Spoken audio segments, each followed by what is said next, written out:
ချစ်စွာသောရွှေပွဲလာပရိသတ်များရှင်ပြည်သူအစိုးရဟိန္ဒရာထွန်းရင်ရဲ့တကူတော်တေးဂီတဖျော်ဖြေပွဲစတင်ပါတော့မယ်ရှင်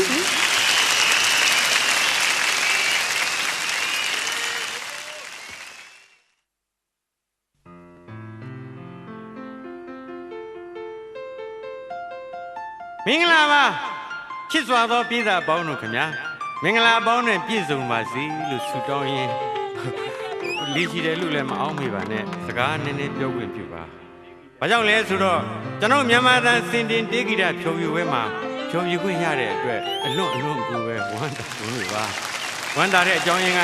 ကျွန်တော်တို့မြန်မာသားစင်တင်တေးဂီတဖြော်ဖြေပွဲတွေဟာတဖြည်းဖြည်းပျောက်ကွယ်လို့မတတ်ဖြစ်နေပါပြီ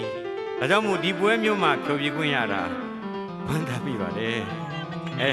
ကျွန်တော်တို့မြန်မာသားတေးတွေနောက်နှစ်ပေါင်း90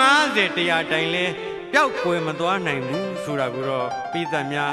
သတိပြုကြည့်ပါလို့ပြောပြစီခင်ဗျာဒါကြောင့်ပြည်သက်များကျွန်တော်ရဲ့အဟောင်းတကအဟောင်းထဲမှာကောင်းတယ်လို့ထင်ရတဲ့အမီနဲ့ရွာကိုလွမ်းနေဆိုတဲ့ဒီကိုပထမဦးဆုံးနားဆင်ကြည့်ပါခင်ဗျာ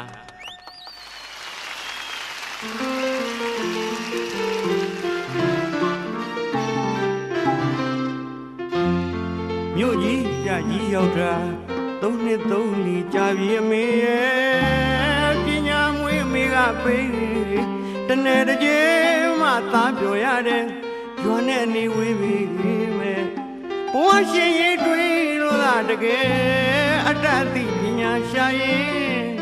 အပေါင်းအသင်းတကယ်ချင်းများနဲ့ကစားခုနာပြောပါကြတယ်သားသမုးကအမှန်တကယ်အမေနဲ့ရောမတာကျွန်တော်မှဖြေရတယ်ရွာချင်းဘယ်လိုပြောင်းမိခင်အိုးနေခိုင်ကောင်းမှသာကွယ်တွေ့တယ်ဆွေးတယ်မြို့မအနီးကမ်းမိမဲ့ကျွန်တော်စိတ်ကရင်ဝေးပန်းနဲ့အမိနဲ့ရွာကိုလွမ်း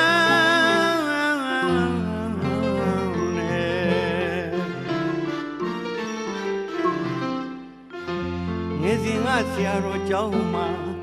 ကာကြီးအစားအဆုံးစလုံးမောင်သဘောနာလေမိဘဆရာသမားများကသာလောက်ပညာပေးတဲ့ဘဝရှိရင်တွေ့ပါတဲ့ကွယ်ကျွန်တော်အရွယ်ငယ်ငယ်လေးမှုပြေးကလွှားကရွာမှာပြောခဲ့တယ်ခုဆိုမျိုးရောက်လို့တက္ကသီလာအောင်မြင်နေတငယ်ချင်းများနဲ့အတိအမြင်ကျွဲခုံရင်းလျာတွေပေါ်ပြီးမဲ့ကျွန်တော်ရင်မနေထိပန်းနဲ့အမိနဲ့ရွာကိုလွမ်းနေ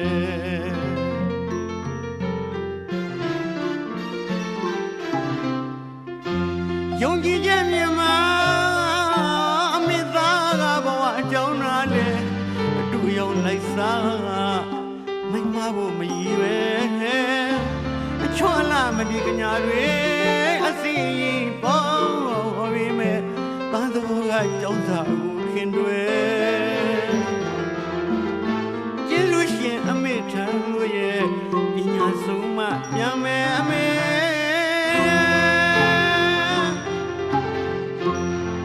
ကျွန်တော်ဘဝအရွယ်ငယ်ငယ်လေးဝဲ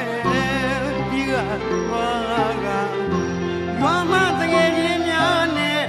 ကစားကြတဲ့ခင်ကိုရောက်ရင်နင်းမပြောက်လိမ့်မယ်အမြဲလို့လားမန်းစားရွယ်အဖေရှိတဲ့အခါကတားဖို့ရှင်ပြကြလို့မျက်ရည်စိုးကတားခေါ်ခဲ့တယ်